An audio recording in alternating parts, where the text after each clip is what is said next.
Hello everyone, welcome to another Rick's Picks. Today I'm going to be doing my review of GWAR's new comic book called The Duoverse of Absurdity. And this comic book interlocks with both the album and possibly even the new tour. So without any further ado, let's take a look at this thing. Okay, so here we have the actual book itself. One thing GWAR is notorious for and loved by fans is their artwork. It goes hand in hand with their show, with their music. You know, GWAR has always been a combination between artists and musicians. So when it comes to art, you expect the best, and they always seem to deliver. I mean, you look at this beautiful cover art here. You got the GWAR into the Duoverse of Absurdity. Both writers of the book, which is, Michael Derks and Maguire. More information here, and you get this beautiful picture that just stands out. The color to it is really nice. It pops out at you, and it definitely makes you interested and want to look at the inside content. It's a hardback book, so it's more of a graphic novel than a comic book. You spin it around this way. You got your spine, GWAR, the name of the book, and this person's name here, and Derks and Maguire. So obviously the two of them are highly involved with this book. And you bring it around to the back. What you have here is, Ballsack, you have Pussy, and a quick synopsis of what the book is about. Bring it around this way, and the first thing you notice when you look in the inside is this particular artwork.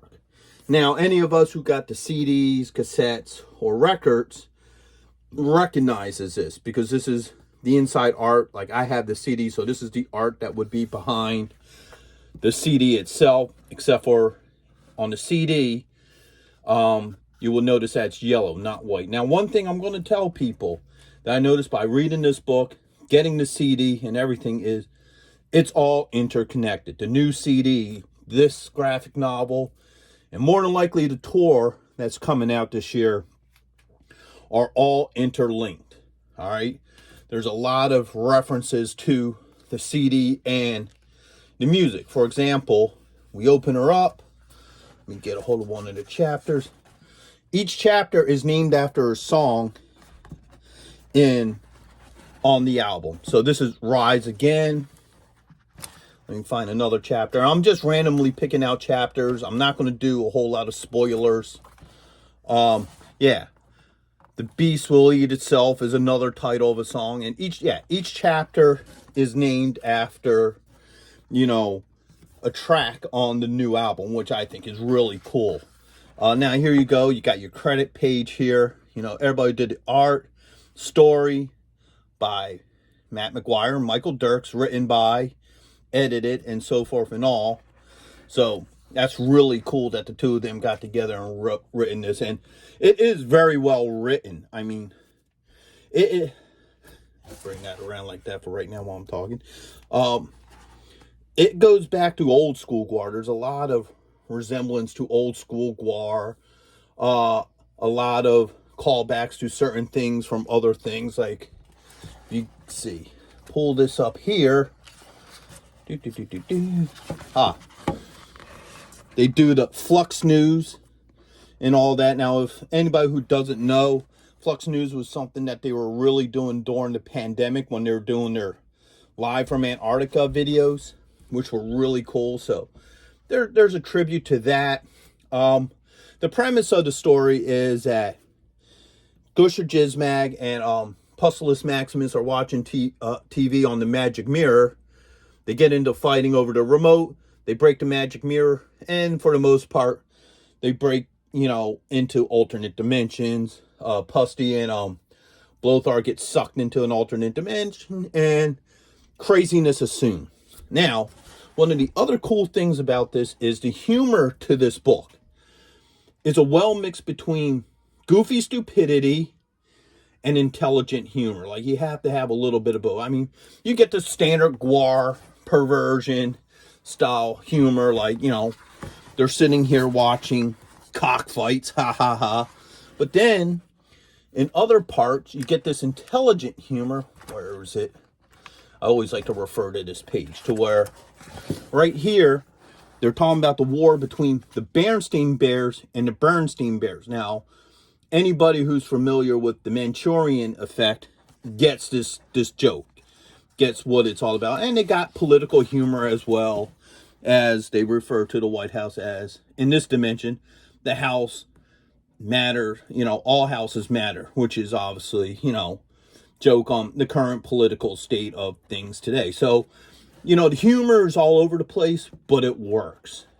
And like I said, this book is filled with, Easter eggs all throughout it. Like, you have these, like, little commercials in it, too. Where's one? It's not the one I'm looking for. Here we go.